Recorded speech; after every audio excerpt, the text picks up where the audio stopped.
Igreja Presbiteriana Novo Tempo, um novo tempo para você e sua casa. Seja assustadoramente abençoado com mais esta mensagem.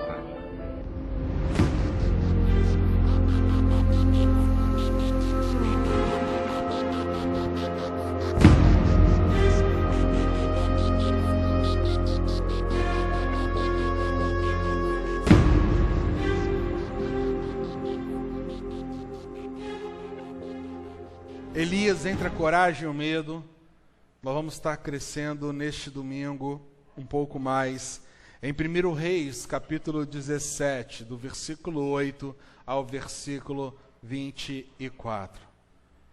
Vamos crescer na palavra do Pai?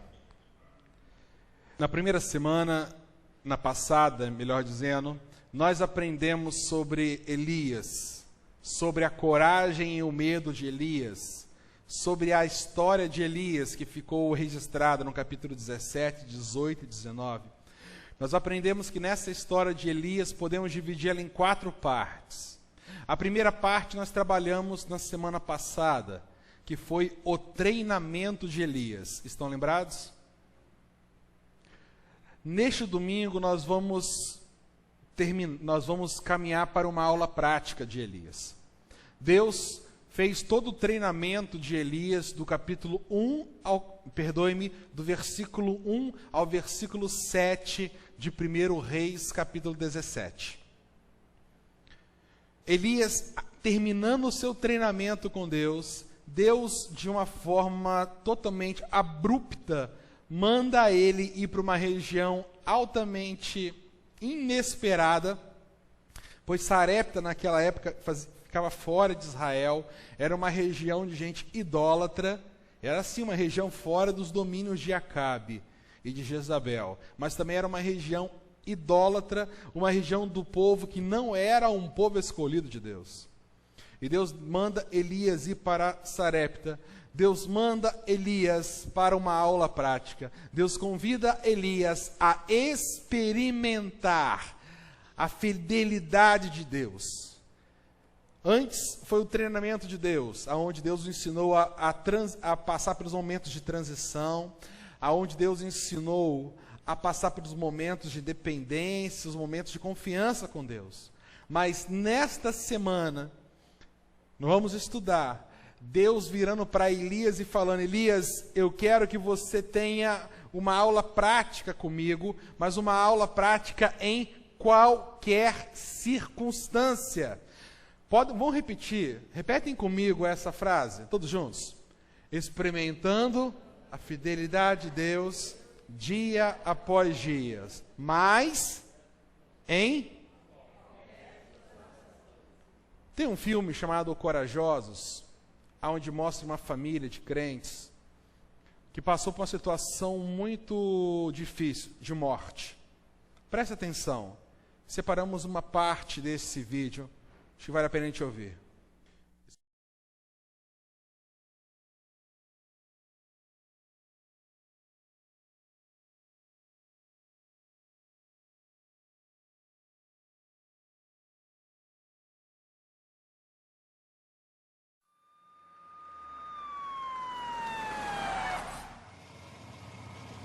Adam, você tem que vir comigo agora. O que houve? A Emily. Ela sofreu um acidente.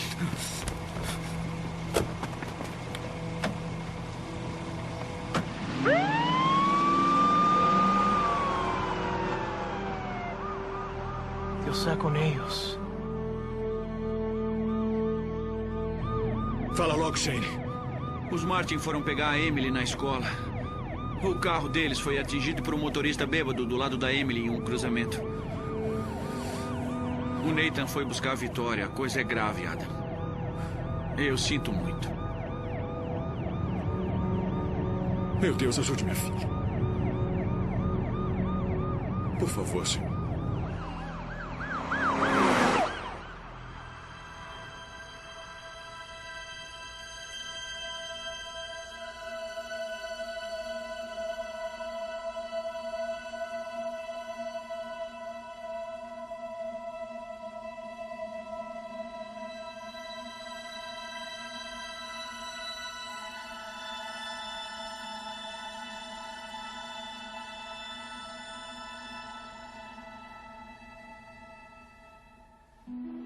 Em um momento como este, o silêncio parece ser a única expressão que se encaixa. O que nós, como simples homens, dizemos a um coração despedaçado e triste? Nós falamos hoje porque temos uma esperança viva. A morte não respeita as pessoas. A morte não respeita a juventude. A morte é uma intrusa dolorosa e uma lembrança maligna de nossa condição humana. Mas eu estou diante de vocês hoje para declarar que temos uma esperança viva. E isso nos causa uma imensa alegria. Nossa esperança hoje está no fato de que Jesus não está mais sepultado, ele vive. E porque ele vive, Emily vive. Porque ele vive, o coração partido e sofrido tem esperança e motivo para se alegrar.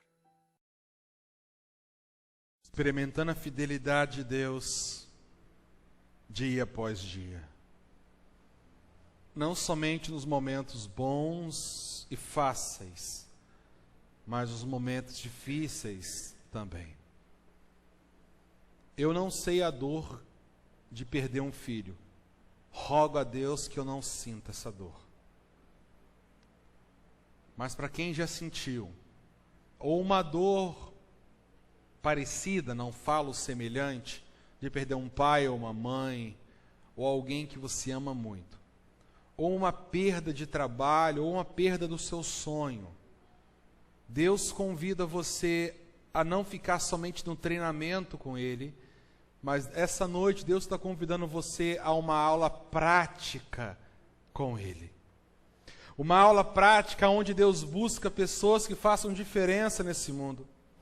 Pessoas que sabem ganhar, que saibam ganhar e perder, dar e reter água. Crentes que vivem sob a direção de Deus. Deus está convidando pessoas que confiam plenamente, e digo até mais, cegamente, no Senhor. Assim diz a palavra do Senhor, em 1 Reis 17, de 8 a 24. Então levei a palavra do Senhor dizendo: dispõe-te, vai a Sarepta, que pertence a Sidom, e demora-te ali, onde ordenei a uma mulher viúva que te dê comida. Então ele se levantou e foi a Sarepta.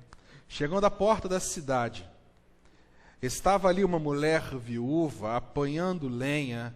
Ele a chamou e lhe disse: trazei-me, peço-te, uma vasilha de água para eu beber.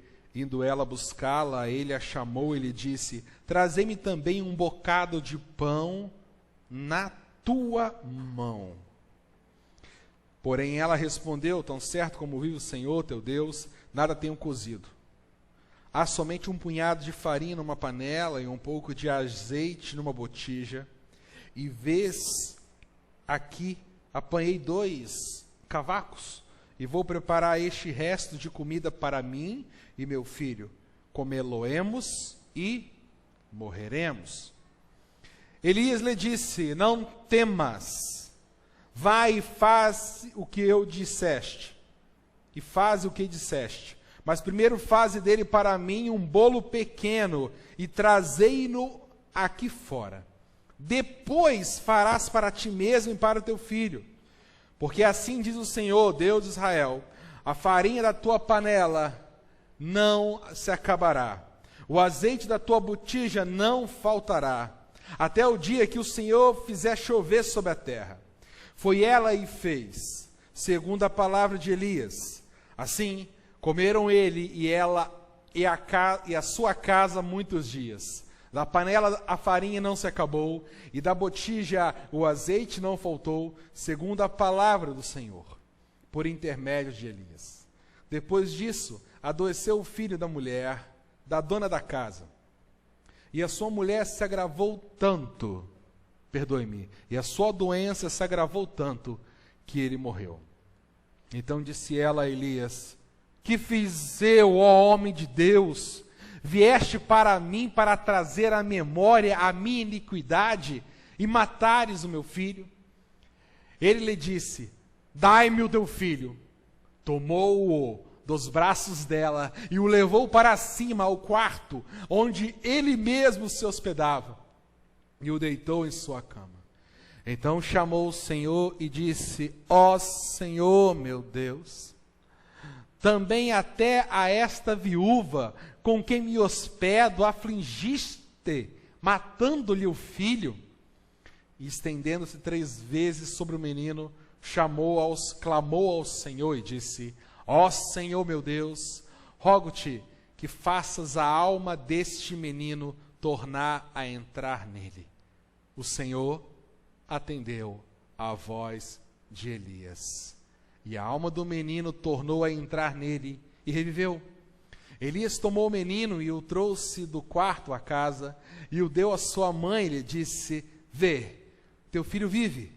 Então a mulher disse a Elias: nisto conheço agora que tu és o homem de Deus, e que a palavra do Senhor na tua boca é verdade.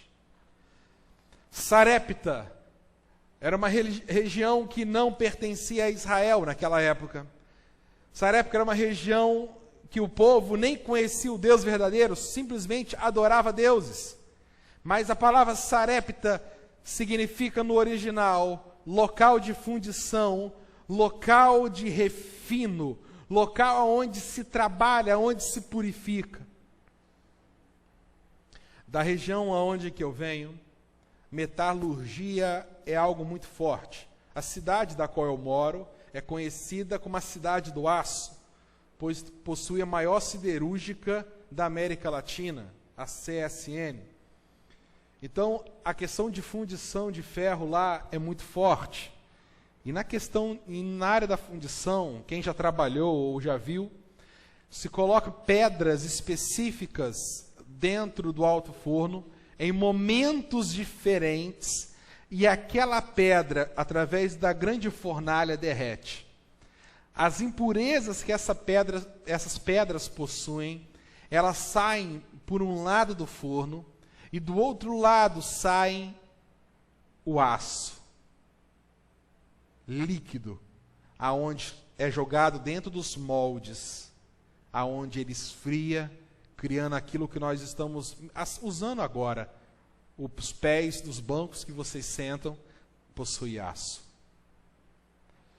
Sarepta é um local de fundição, um local onde se purifica, onde se joga aquilo que é ruim para o lado e aquilo que é bom para o outro. Por isso que Deus chama Elias a uma aula prática, uma aula para moldá-lo, uma aula para refiná-lo. Deus chama a Elias nessa aula prática, e Elias, nesta aula prática, teve que desenvolver 3 áreas nesta aula. A primeira área que Elias teve que desenvolver foi a área da obediência. Deus manda Elias fazer algo totalmente ilógico, porque Deus manda Elias ir para a região de Sarepta. Deus poderia ter mandado Elias voltar para a terra de seus pais. Deus poderia ter mandado Elias ir para a casa de outros profetas, ou o local de gente de Deus. Mas Deus manda Elias ir para a casa de uma viúva, porque Deus estava convidando Elias a entender que as promessas de Deus somente chegam em nossa vida quando nós obedecemos. Quando nós obedecemos. Na aula prática que Elias teve que passar, ele teve de passar por 2 testes. Para que Elias fosse obediente, ele teve que passar por 2 testes. O primeiro teste é o teste da primeira impressão. Tem um ditado popular que fala que a primeira impressão é que fica. Só que se formos seguir os planos de Deus, nós temos que retirar essa frase da nossa vida. Porque geralmente Deus utiliza a primeira impressão para testar a nossa fé. Se você ler o versículo 7 da sua Bíblia, vai perceber que Elias estava com muita sede, pois o riacho tinha secado. A sede naquela região era tremenda, não tinha mais comida. Pois Elias, no versículo 1, tinha profetizado que não choveria mais naquela região. Elias estava com muita sede, muita fome. E Deus manda Elias para um local errado aos olhos humanos e para a casa errada aos olhos humanos. Local errado porque era Sarepta, um local de gente idólatra. O local errado porque Deus mandou para a casa de uma viúva. A viúva, na época de Elias, era considerada a escória da sociedade. E era uma viúva que tinha um filho homem, mas esse filho ainda era criança. Então essa viúva não tinha poder para trabalhar e nem para ter dinheiro. As viúvas na época de Elias sofriam muito. E Deus manda Elias para isso. Eu acho interessante quando eu olho para esse texto, porque Deus deu uma ordem louca para Elias aos olhos humanos. É porque Deus convidou Elias a ser obediente até na primeira impressão. Elias poderia ter falado assim: Deus, você está errado, ou ter dito diferente. Eu acho que não foi Deus que falou, eu acho que foi outra pessoa que falou. Porque não é lógico Deus mandar eu comer na casa de uma viúva. Mas no versículo 8 que você leu, lá fala que Deus profetizou que Elias tinha que ir para a casa de uma viúva. Elias teve que passar pelo teste da primeira impressão e também passar pelo teste da impossibilidade física.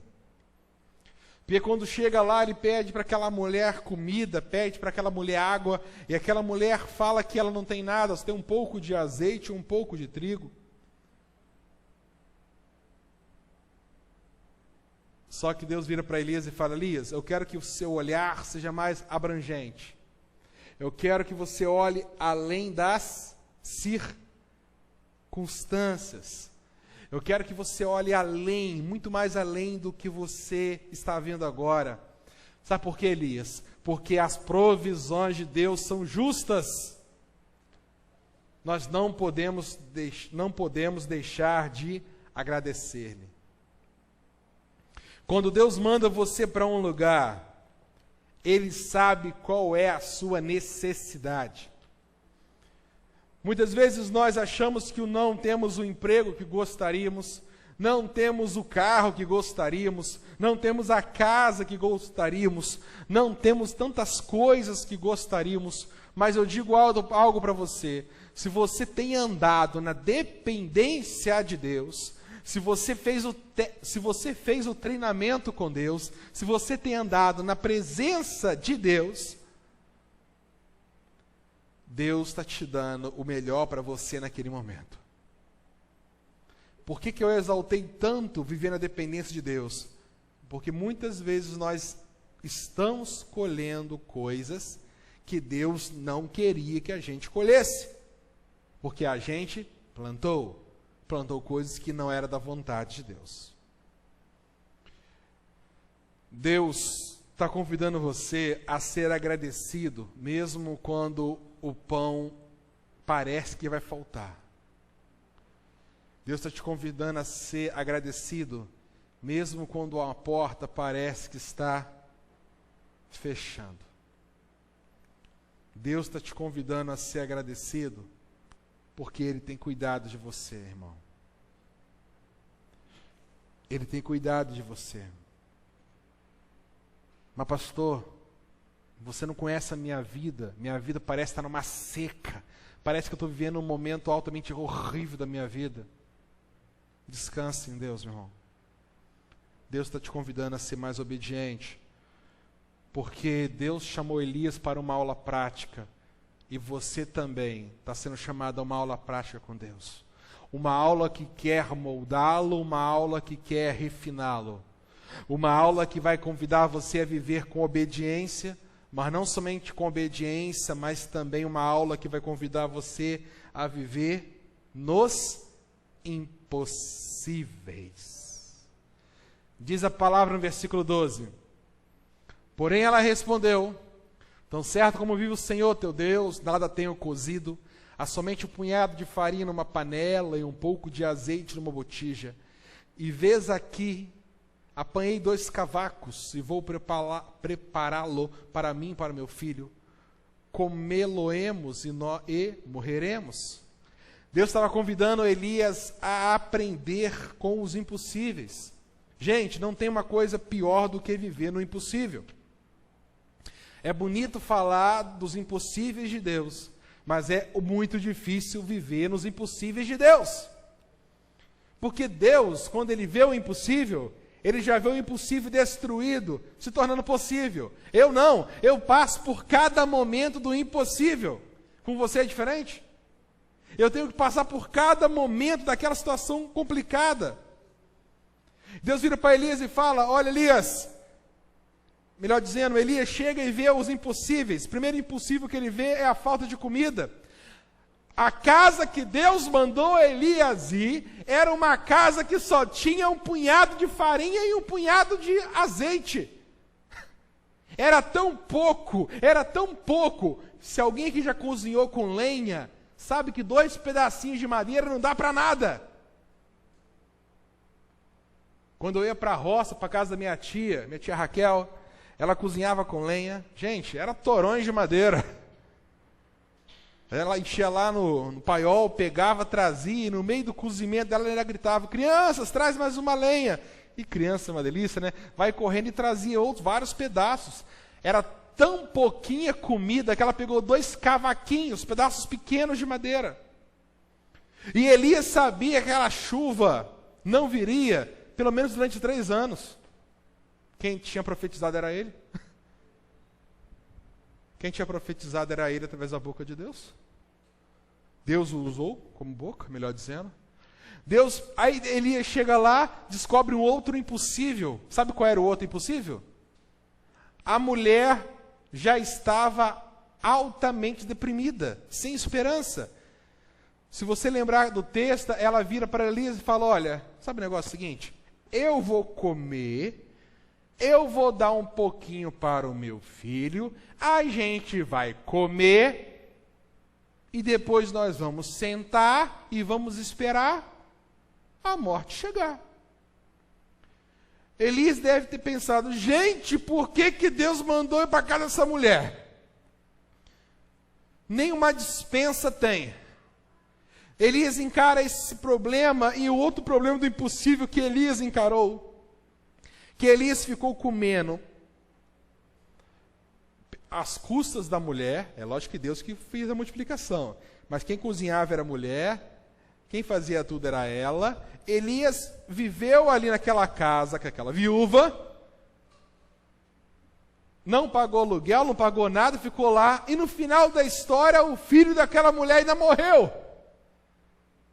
Se você olhar na Bíblia, nunca na história da Bíblia apareceu uma ressurreição. Não havia na história de Israel nenhuma história de ressurreição dos mortos. Nossa vida também parece entrar na área dos impossíveis. A gente fala: gente, minha finança parece estar vivendo um impossível. Porque minhas finanças não batem, as minhas necessidades básicas na área da doença, na área da família, no meu casamento não fecha. Eu acabei descobrindo uma doença, essa doença não está curando, parece que é um impossível para a minha vida, não há mais esperança para o meu filho, não há mais esperança para a minha filha, ou para o meu marido, ou para a minha esposa, ou outra coisa mais. A gente pensa que não há mais esperança, mas Deus chamou Elias para ser um instrumento dele naquela cidade. Deus, quando chamou Elias para ir para Sarepta, ele estava pensando muito mais em sustentar Elias. Ele estava chamando Elias a ser um instrumento dele naquela cidade. Aí Elias vira para aquela mulher que estava com seu filho morto no seu colo e fala: mulher, me dá teu filho. Ele vira para aquela mulher antes e fala: do azeite da botija e o trigo da panela não vai se acabar. Sabe por que Elias teve que ter uma aula prática na área dos impossíveis? Porque Deus chamou Elias para uma aula prática. Porque Deus queria moldá-lo e Deus queria refiná-lo. Deus queria refinar Elias em duas áreas. Quem lembra das duas? A primeira qual é? E a segunda? Impossíveis. Aí Deus chama Elias para uma terceira lição, que é a lição não só da obediência, não só dos impossíveis, mas a lição para Elias ter uma aula prática na área da dependência de Deus. Tremendo isso. Versículo 20 fala: então clamou ao Senhor e disse: ó Senhor meu Deus, também a esta viúva, com quem me hospedo, afligiste matando-lhe o filho, e estendendo-se 3 vezes sobre o menino, clamou ao Senhor e disse: ó Senhor meu Deus, rogo-te que te faças a alma deste menino tornar a entrar nele. O Senhor atendeu a voz de Elias, e a alma do menino tornou a entrar nele, e reviveu. Elias tinha visto o milagre dos corvos trazendo comida para ele. Elias tinha visto os milagres do rio secar, encher e secar. Elias tinha visto o milagre do azeite da botija nunca acabar. Elias tinha visto o milagre da farinha da panela nunca se acabar. Aí Deus vira para Elias e fala: Elias, eu quero mais do que obediência, eu quero mais do que uma vida que viva nos impossíveis. Elias, eu quero te convidar a depositar tudo em minhas mãos. Elias estava ficando meio mal acostumado. Se você olhar na sua Bíblia, você vai perceber que nos versículos, quando ele profetiza para a mulher, ele fala assim: olha, eu vou falar com você que não vai acabar o azeite, não vai acabar nada. Elias teve que voltar a fazer a lição da dependência de Deus, porque Elias teve que lembrar que quem faz o milagre é Deus. Elias teve que lembrar que quem cuida de nossas vidas também é Deus. Elias teve que lembrar que quem tem que ser glorificado também é Deus. Quem tem que ser glorificado também é Deus, não era Elias. Quem tem que ser honrado é isso. Aí Deus vira para Elias e fala: Elias, aprenda a orar pelos impossíveis. Aprenda a orar pelos impossíveis. Porque eu conheço a história dessa mulher, eu conheço a história da ressurreição de Lázaro, eu conheço a história da ressurreição de Cristo, mas Elias não conhecia nenhuma história de ressurreição dos mortos. Até na história de Elias, nunca houve, na história do mundo, uma ressurreição. Elias estava à beira de um impossível sem precedentes. Ele se jogou no colo de Deus. E ele pediu a Deus. O que Elias fez? Diz o texto que Elias buscou um lugar de oração. Eu vou abrir um parênteses aqui para dizer algo. Precisamos disso para nossas vidas, tá? Precisamos, cada um de nós aqui, ter um lugar de oração. Um lugar na nossa casa, ou dentro do nosso trabalho, ou fora da nossa casa, um local X. Mas nós precisamos ter um local de oração. Que bom será se esse local for diário. Mas se não for, pelo menos um local semanal, um local onde que você tem que ir, aonde ninguém vai te incomodar, onde você vai dobrar seu joelho, ou mesmo de pé, e vai se quebrantar diante de Deus e chorar e orar. Elias subiu para o seu quarto, dobrou o seu joelho e começou a interceder a Deus. Elias levou aquela criança para aquele lugar, ele lutou em oração com Deus. Em outras palavras, Elias falou assim com Deus: Deus, eu nadei e vou morrer na praia? Deus, a comida que o Senhor trouxe para essa família, que foi um pouquinho de azeite, um pouquinho de trigo, que nos serviu durante meses e meses. A gente não teve uma carninha, a gente não teve um filé mignon, a gente não teve um macarrão, sempre era o cardápio? Trigo e azeite, Senhor. Foi dureza, mas a gente viveu. Aí agora no finalzinho, você vai matar aquela criança, vai morrer, ó Deus? Você vai permitir que aquela criança morra, Pai? Aí ele entrega toda a honra a Deus. Senhor, faça a vontade. Quando Elias fez isso, o que Deus fez? Sabe o que Deus fez? Primeiro, Deus ouviu a oração de Elias. Aprenda uma coisa.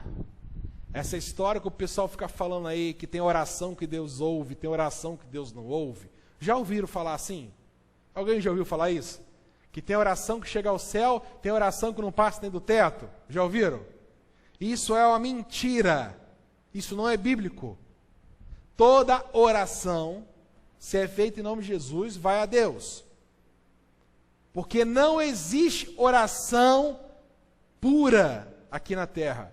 Porque a palavra nos revela em Romanos que toda oração precisa ser interpretada pelo Espírito Santo com gemidos inexprimíveis. Porque toda oração nós não sabemos orar como convém. Essa mentira foi espalhada para mostrar para as pessoas que existem pessoas mais santas, que a oração vai de jato ao céu, e pessoas mais pecadoras, que a oração vai de charrete. E outros que estão pecadores que nem saem. Gente, não tem oração boa. Toda oração precisa da interpretação do Espírito Santo. Amém? Ou entenderam? É o que está na Bíblia. Deus ouviu a oração de Elias. Deus atendeu a oração de Elias. Ah, isso aqui é outra coisa. Porque a Bíblia fala que tudo que nós pedimos a Deus, Ele responde. Correto? Não. Correto em parte. Se for de acordo com a... E Tiago fala, se nós pedirmos, se for para esbanjar em nossos prazeres, qual é a resposta de Deus? Nananina, não. Não vou te dar. E o que Deus fez então? Deus ouviu a oração, Deus atendeu a oração de Elias, e Deus permitiu que Elias fosse honrado. Olha que legal. Elias honrou a Deus. Aí Deus permitiu que Elias se escondesse atrás da cruz de Cristo. Deus permitiu que Elias fosse honrado, mas atrás de Deus. Gente, após o treinamento, Deus te convida a uma aula prática. Após o treinamento, Deus convidou a Elias a uma aula que ia trabalhar com a obediência dele, que ia trabalhar com a fé dele, que ia trabalhar com a dependência, mas uma dependência sem medida. A dependência vai ser medida. Quanto realmente você confia em Deus? Deus deu a Elias, que também é o nosso Deus. Ele mostrou para Elias que ele é o Deus dos impossíveis, que é o Deus Bará, que é o Deus que faz a partir do nada, que é o Deus que não tem início nem fim, que é o Deus que não existe balaíns, é o Deus que é o Senhor sobre tudo. Deus desejou reavivar Elias. Deus queria trabalhar com as áreas mortas na vida dele, como Deus também quer trabalhar na tua vida, nas áreas mortas da sua vida, nas áreas que precisam ser trabalhadas por Deus. Deus te convida a ser um homem de Deus. Como falamos na semana passada, no versículo 1 de 1 Reis 17, a Bíblia fala que Elias era apenas um tesbita. Mas no versículo 24, a Bíblia fala que Elias deixou de ser um tesbita para ser um homem de Deus. Deus glorificou Elias através da glória dele. E você, meu irmão, quem você é? Você somente é um crente que está andando e caminhando com Deus, mas que está fugindo dos treinamentos que Deus quer dar para a tua vida? Aprenda algo: sem treinamento com Deus não há aula prática. Sem treinamento com Deus não existe aula para você aprender a crescer com Ele. Se não houver treinamento, você não faz aula prática. Você não vai ver as bênçãos acontecendo. É através do treinamento com Deus que eu vou crescer com Deus. Por isso que Deus tem permitido situações difíceis, para que você exerça a sua obediência, exerça a sua fé nos impossíveis, exerça a sua dependência em Deus. Gente, quem é você? Como você tem vivido na presença de Deus? Eu tenho certeza que você tem impossíveis na sua vida. Eu tenho certeza que você tem impossíveis. Eu tenho certeza que você tem sonhos que parecem estarem destruídos. Eu tenho certeza que você também tem desejos que parecem muito distantes. É isso que Deus fala a você essa noite. O azeite da botija não vai acabar. O trigo não vai faltar. Mesmo que alguém venha morrer, ele vai ressuscitar. Se você se jogar na presença dele, se você andar na presença dele, se você viver os princípios de Deus. Não os seus princípios. Elias não foi cabeça dura. Elias descansou nos princípios de Deus. Quem é você? Quem é você? No filme que nós passamos no início, no decorrer do filme mostra aquela família passando pela perda da filha. E eles cresceram muito espiritualmente com Deus. E através da dor da morte, eles glorificaram a Deus e conseguiram salvar o irmãozinho daquela menina que o vídeo mostrou, que estava se perdendo, e a família de várias outras pessoas que também estavam sendo destruídas.